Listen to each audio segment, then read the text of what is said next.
Welcome all to the last problem solving session of this course, Fundamentals of Food Process Engineering. In this week, we'll be discussing the syllabus related to week 12. And if you had gone through the lectures and the assignments, majority of it is just theory based. So even in this week, we will discuss more of sample problems related to the theory and the principle behind the procedures that are discussed in the lectures. Question 1. The basic scientific principle. What are the basic scientific principles of high pressure processing? A. Le Chatelier's principle. B. Pascal's law. C. Newton's law. D. Both A and B. So first, let us just briefly explain what is a high pressure processing. So high pressure processing is a non-thermal processing of food materials that is done to inactivate microorganisms, enzymatic activities, and so to prevent the food from getting spoiled. So high pressure processing is a non-thermal process, unlike the sterilization that we learned in the previous one of the previous lectures. High pressure processing is a non-thermal method of inactivating microorganisms, and the scientific principles behind high pressure processing, there are two principles actually. One is the Le Chatelier's principle. So if you guys remember, Le Chatelier's principle states that if there is any change in the condition that is applied onto the system when the system is in equilibrium, then the system will try to counteract that change and restore the equilibrium. So if you're trying to change something in a system that is in equilibrium, it will try to counteract it and restore the equilibrium back to, that is, it will oppose the change that you are giving. So that is actually Le Chatelier's principle. So when you want to look at it from a pressure volume point of view, what it states is that any phenomenon accompanied by a decrease in volume is enhanced by pressure. So if pressure changes, your pressure is an extensive variable. That is, it does not depend on the amount of sample that you have. So extensive variables are variables that do not depend on the amount of sample that you have. Intensive variables depend on the amount of samples, the amount or the number of molecules that are there in the system. So if you change the pressure or an extensive variable, then the equilibrium shifts in the direction that will tend to reduce the change in its intensive variable. That is what happens. If you change an extensive variable, it will try to reduce the change in the intensive variable, which is the volume. So when you try to apply pressure, what happens is volume decreases. So if you keep applying pressure in a system that is in equilibrium, it will try to reduce the change in the volume to restore back the equilibrium. So one of the principles involved in high pressure processing is the Le Chatelier's principle. The other principle involved is the isostatic principle or Pascal's law.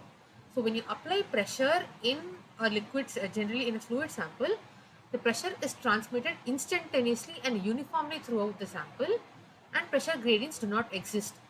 So when you have an instantaneous dissipation of pressure through all the directions and such that there is no gradient, so the size and the geometry of the product is now irrelevant, because it is now dependent upon how much pressure you apply and not on whether the sample is spherical in shape or cubic in shape or not. So that it does not depend on. It just depends upon how much pressure you are giving. So this is unlike the sterilization that we learned. In sterilization, when you're trying to increase the temperature, you will see more of a gradual increase. You can't just directly jump from 0 degrees to 100 degrees. There is something called as a sensible heating required, which will gradually increase the temperature. And plus, if you look at a material, then one region that is exposed to the heat will have a temperature, and the surface that is not exposed to the heat will have a lower temperature. So there is actually a temperature gradient that is present. Whereas in case of Pascal's law, there is no gradient that is present. It is more of an instantaneous effect and is spread uniformly throughout the sample. So these two principles are the mechanisms underlying high pressure food processing. The answer to this question is option D. That is, both Pascal's law and Le Chatelier's principle is involved in HPP or high pressure processing.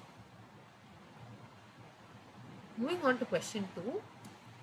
The advantages of HPP or high pressure processing are: A. Independence of size and geometry of the sample. B. Environment friendly. C. Possible for low temperature treatment. D. All of the above. So, as I mentioned in the previous slide, since HPP, one of the mechanism underlying HPP is the Pascal's law, where the pressure is instantaneous and is spread uniformly throughout. It does not depend upon the size and geometry of the sample. So that is one advantage of HPP. So irrespective of what kind of sample do you have, you will be more concerned about how much pressure you need to apply to inactivate the microorganisms, instead of worrying about the shape factor or any correction factor as we might do for any other kind of processing that we've looked so far. So HPP is independent of size and geometry of the sample. So when you're carefully applying pressure, all you have to think about is the kind of microorganisms that you're dealing with and the kind of pressure that you are going to put on it to kill the microorganisms without damaging your food product. That is what your concern would be, and not the size and geometry of the sample. And second thing is that it is an environmental friendly process. So for that, we'll first understand how an HPP works. So you have samples packed inside your packaging, your food packaging material. So these samples are now placed inside a tightly sealed container. That is where your food product is exposed to a liquid. Where majority of the case it is water. So you have your packaging inside, and water is surrounded throughout in that vessel. And what happens is that in that water vessel where your product is also there, you apply extremely large pressures. That is, we are talking about somewhere around 100 to 900 megapascals, and for a very short duration though. So we expose the samples which is completely submerged in water to very high pressures for very short durations. So when you expose your samples to very high pressures for shorter durations, you are disrupting the microbial cell membrane without spoiling your food. Since it's for a shorter amount of time, you are disrupting more of a the cell membrane and all, instead of disrupting your food materials. So once you have subjected your food to a high pressure, then you can unload your sample and then pack it off. That which means that now your product is surface sterilized, and your bacteria have we have inactivated as much microorganisms as possible. So this is how HPP works. This is just a broad idea of how HPP works. And since you can see here, we're not dealing with any chemicals or any residuals or anything of the sort. We're just putting high pressure on water, and that pressure on water is now transferred to the food particles. So there is no chemicals or anything that is required, and hence it is a very environment friendly process. And one more major advantage of HPP is that since the major factor is the pressure here, we are not generally increasing the temperature. It is that we are subjecting the sample to high pressures. So you can choose to either perform this entire process at low temperatures, or you can choose to do it at a high temperature to have more effect on the killing of microorganisms. So it is completely up to the requirements that we have, and it is possible for a low temperature treatment, unlike your thermal sterilization like inside an autoclave or so. For there you cannot do it at low temperatures and low pressures. It has to be at say 121 degrees Celsius and 15 psi. But here in this case you can operate it under low temperatures but extremely high pressures. So to summarize, HPP involves the use of very high pressures, that is 100 to 900 megapascals, and often at lower temperatures to inactivate the microorganisms. So pressure is applied to the liquid that is outside in the vessel, for example water, which in turn is exposed to the sample. So hence it is an environmental friendly process, and HPP is based on Pascal's law as I mentioned in the previous slide, and hence it is independent of the size and geometry. So hence all of these are the advantages of HPP. So the answer to this question is option D. Okay.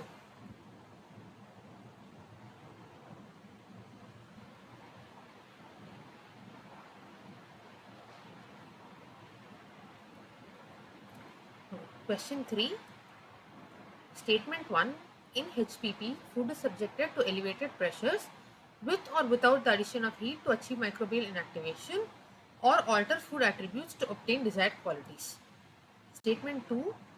In HPP, the tertiary structure of the protein is affected. So, if we look at statement 1, as I mentioned in the previous slide, Since pressure is of utmost importance to us, elevated pressure is of utmost important to us, whether we want to add heat or not is up to us depending upon what kind of qualities of the food that we desire at the end. So we can either choose to do it with or without the addition of heat, and accordingly the kind of uh, HPP that we are looking at varies. So we have something known as warm isostatic pressure system, where we have a heating element attached to a thermocouple, or we have a hot isostatic pressing system where we have a heater adjacent to the media, or you can do a cold pressure processing as well, which is what is preferred for a lot of food materials. So whether or not you want to add heat is up to the kind of food materials that you're dealing with and your desired qualities at the end of the process. Statement 2, in HPP, the tertiary structure of the protein is affected. So when you're dealing with very sensitive biological materials like proteins, they are extremely sensitive to temperature as well as pressure. So what happens is that when you apply extremely high pressures, as one we are dealing with here, 100 to 900 megapascals, the tertiary structure, that is the structure of the protein that is required to maintain its function, can be affected.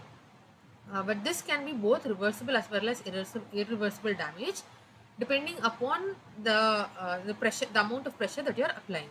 So both tertiary and quaternary structure of the protein can be affected. But when we are dealing with much higher pressures, like on the higher end of the spectrum, that is 700 megapascals or more, then the secondary structure of the protein is also affected. So the secondary structure and the tertiary structure of the protein is extremely necessary to perform the function or to have the desired enzymatic activity or so. So when the structure is affected, the function can also be slightly lost, but a lot of times this is actually reversible in nature. So depending upon the desired qualities that is required, the amount of pressure can be optimized. So answer to this question is option A.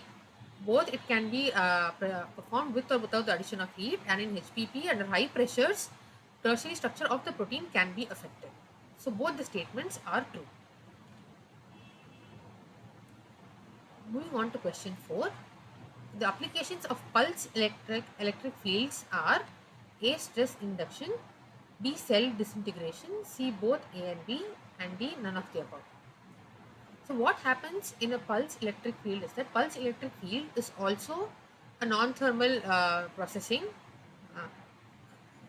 technique where you do not involve temperature rise or anything. So what is done is that the sample is exposed to high, extremely high voltage short pulses.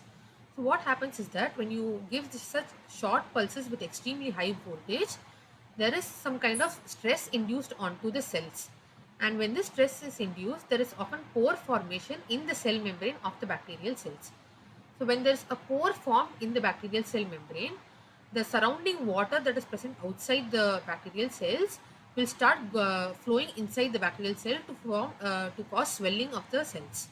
So there is a water influx that happens resulting in swelling, and at one point of time when the swelling is extremely high, it will result in membrane rupture and all the contents inside your cells will start leaking.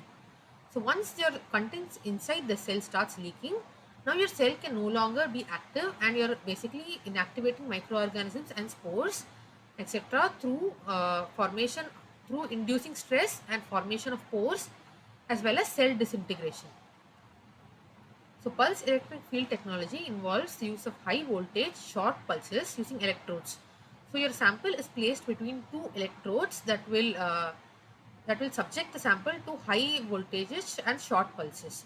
This will induce stress such as pore formation, will result in membrane rupture and inactivate microbes, enzymes, pores as well as vegetative cells.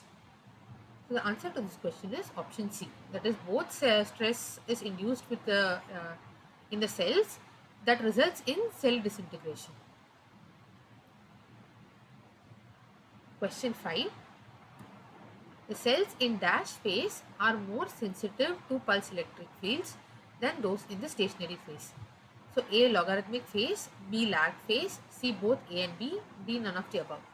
So if you're familiar with the growth kinetics of cells, first it's kind of like a sigmoidal curve where first you'll have the lag phase where your cells are trying to adjust to the new environment, the conditions and all. So first is the lag phase, then is the log phase where your cells are continuously dividing, and then comes the stationary phase where the net growth, that is there will be some cells that are dividing or growing, some cells will be dying. So the net growth rate will be zero. So that is the stationary phase, and then comes the death phase. So it is here asked, cells in dash phase are more sensitive to PEF than those in the stationary phase. So for that we need to understand what exactly is the feature of the cells in either of these phases. So when you look in an exponential phase or a logarithmic phase, since your cells are continuously dividing, your peptidoglycan layer thickness is not that high. And on top of that, since your membranes have to form a furrow-like structure to divide the cell into daughter cells, your membrane will also be pretty fluid. That is, your cell membrane will have high fluidity, and your peptidoglycan thickness is also relatively less. But when you compare a stationary phase cell where it is no longer dividing or the net growth is zero, you actually see an increased thickness in the peptidoglycan or the cell wall of the bacteria. And apart from this increased thickness, you also have a reduction in the membrane fluidity. So since your cells are not that actively dividing, the membrane need not be that fluid, so the cells experience a reduction in the membrane fluidity as well. So apart from this, in the stationary phase, what happens is that your cells start producing secondary metabolites. So see, these secondary metabolites give some sort of resistance to the bacteria, such as antibiotic resistance and so on. And hence anything that requires inactivation of microorganisms is generally preferred to be done in the exponential phase cells, where your cells are more sensitive because they are actively dividing. The cells in the stationary phase have increased thickness of cell wall, reduced membrane fluidity, and increased stress tolerance, unlike your log phase cells, which are actively dividing. And these will have a thinner layer of your cell membrane and more fluid thinner layer of cell wall and more fluid cell membrane as well. Hence, when you introduce pulses to the exponential phase cells, it will more easily disrupt the cell membrane and hence resulting in better inactivation of the exponential cells when compared to the stationary phase cells. So the answer to this question is option A, that is logarithmic phase cells are more sensitive to PEF than the stationary phase cells. Question 6. Which of the following do not affect the efficiency of pulse light technology? A. Pulse rate, B. Fluence rate, C. Pulse width, and D. Piezo-tolerant nature of the microbes. So, how different pulse light is from pulse electric field is that in case of pulse light technology, we are subjecting the sample to the white light. That is, we give high voltage white light in short pulses, and this white light will encompass your UV spectrum, your visible spectrum, as well as your IR spectrum in your entire electromagnetic spectrum. So you have three different lights, that is IR, UV, as well as visible, in your pulse light technology, and you'll be giving high voltages and very short pulses to inactivate your microbes inside your food. So there are multiple parameters that are involved, operating parameters that are involved, that will affect the efficiency of pulse rate technology. One is the pulse rate, that is the number of pulses per second. So this will depend upon how many times you are giving the pulses per second, and it is often expressed in PPS, that is pulse per second. So pulse rate, or the frequency of the pulse in which you give a pulse to the sample, will affect the efficiency of the pulse rate technology. Fluence rate is the energy received from the source lamp by the sample per unit area per second. So energy received per second will give you watts, and then per unit area will give you per meter square. So the unit of fluence rate is watt per meter square.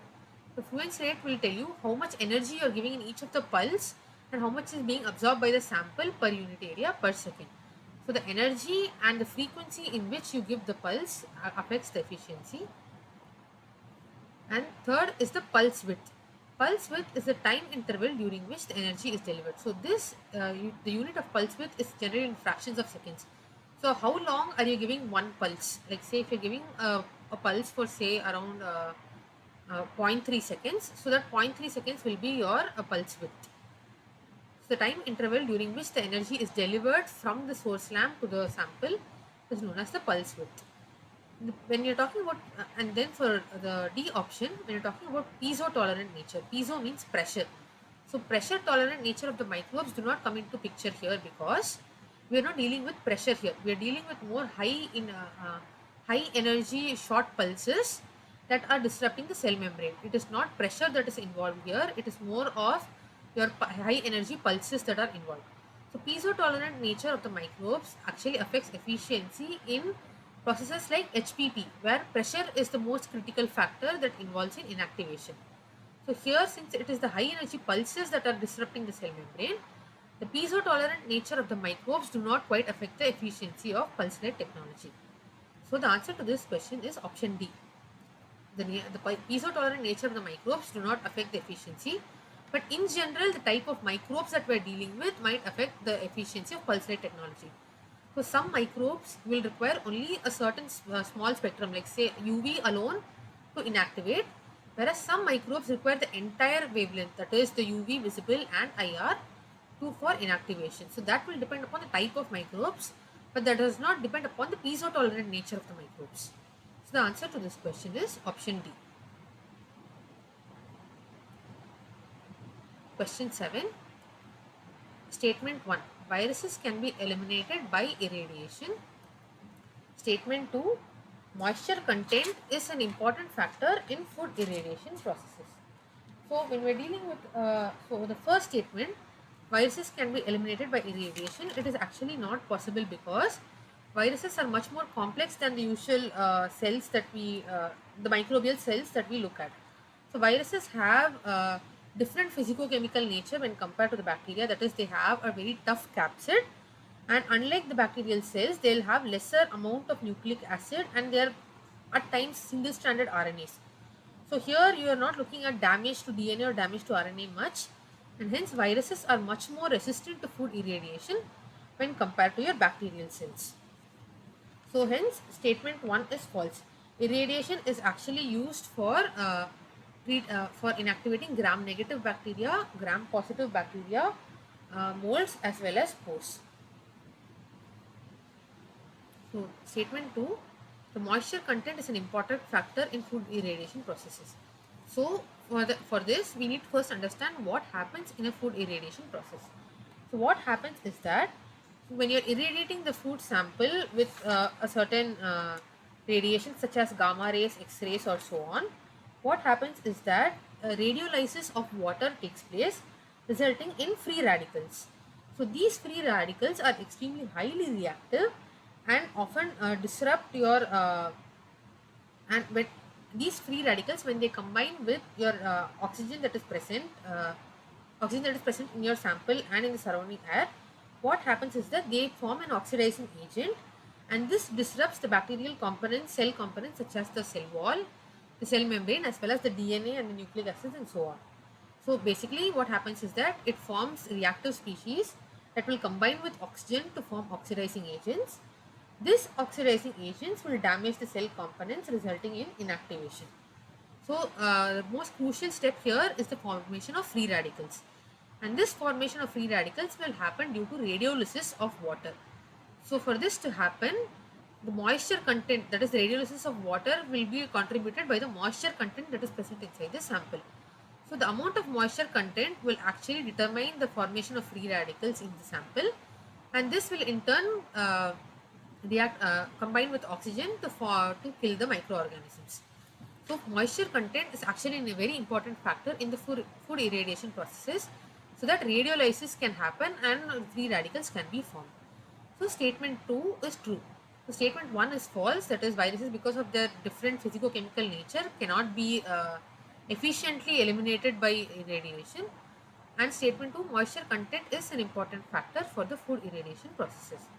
So the answer to this question is option B. Question 8. What are the advantages of pulsed field technology?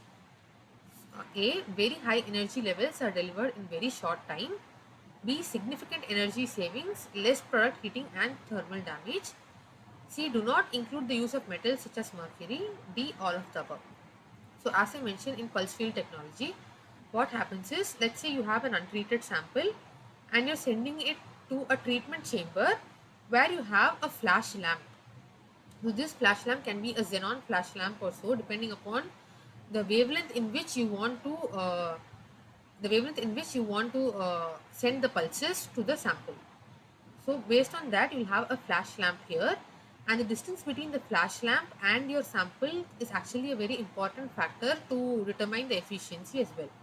So you have a xenon flash lamp and a sample inside a treatment chamber where you send in high voltage and short pulses for a certain amount of time that will inactivate the microorganisms.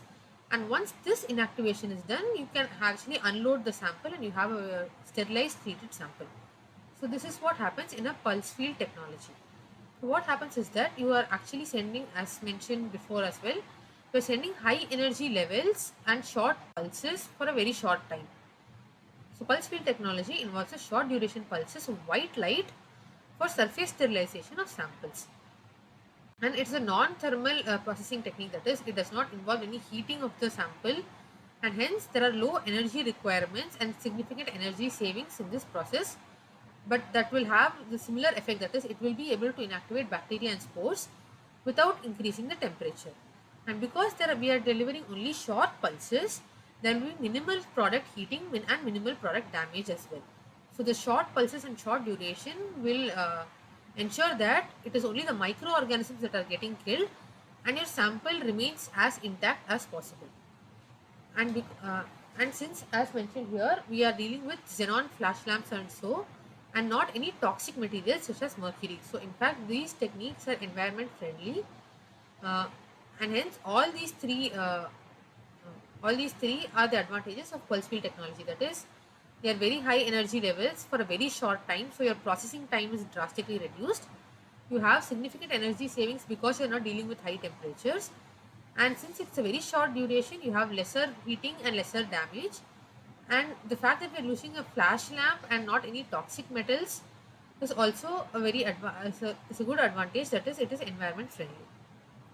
The answer to this question is option D. Question 9.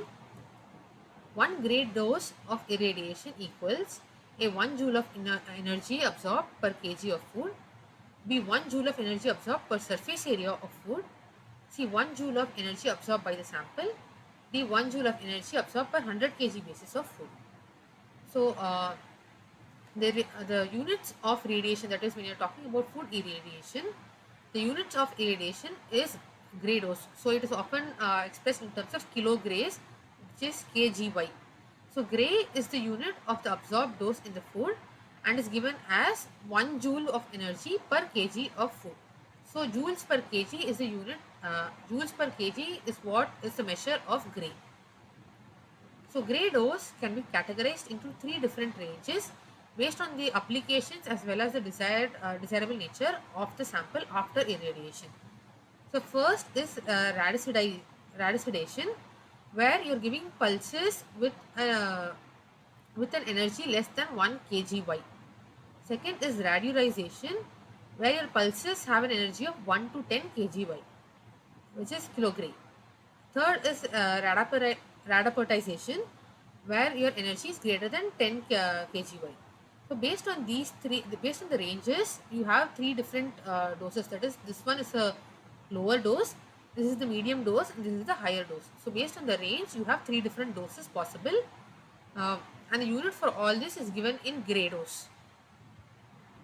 Answer to this question is option A.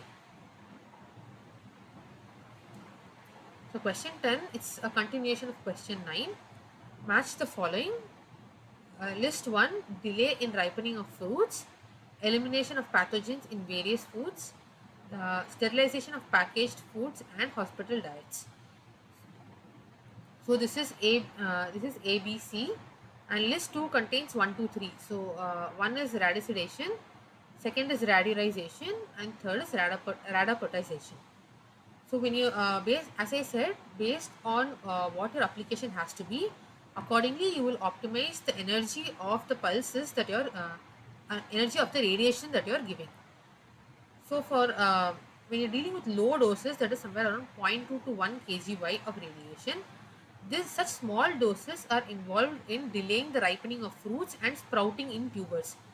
So ripening of fruits such as strawberries or so, and sprouting in potatoes and onions are prevented by subjecting the sample to low doses of radiation, which is 0.2 to 1 kgy. So low doses involves radiosedation. So A is to 1. So elimination of pathogens. So you have multiple disease-causing pathogens such as Salmonella, Shigella, and all that can be present on the surface of your food as well. So in order to inactivate these kind of pathogens, a slightly higher, that is a medium dose is required, which is somewhere in the range of 1.1 to 7 kgy, kilograms. And hence, since we require a medium dose, for elimination of pathogens, we employ radiorization, where you are applying a slightly higher dose of uh, gamma rays or X-rays or whatever is necessary. So the third is the sterilization of packaged foods and hospital diets. So as you can see here, this is one step higher. So you're dealing with the commercial sterilization of packaged foods, both surface sterilization, and when you're dealing with hospital diets, you're actually feeding the immunocompromised people. That is, they have a very weakened immune system, and hence the food and the diet that you supply to them has to be as sterile as possible. So in that case, we are dealing with a much higher dose, that is 5 to 25 kilograms. So for a much higher dose of radiation, radapotization is what is used. So based on the application, we can optimize the dose of the radiation required, and accordingly the kind of process that we use will be different. So the answer to this question is option A. That is, for delay in ripening of fruits, we use radiosedation or low doses. For elimination of pathogens in various foods, we use radiorization or medium doses. For sterilization of packaged foods in hospital diets, use a much higher dose or radapotization. So answer is option C, option A. So thank you. If you guys have any doubts, you can mail or you can post it in the discussion forum, and we will discuss it as soon as possible. Thank you.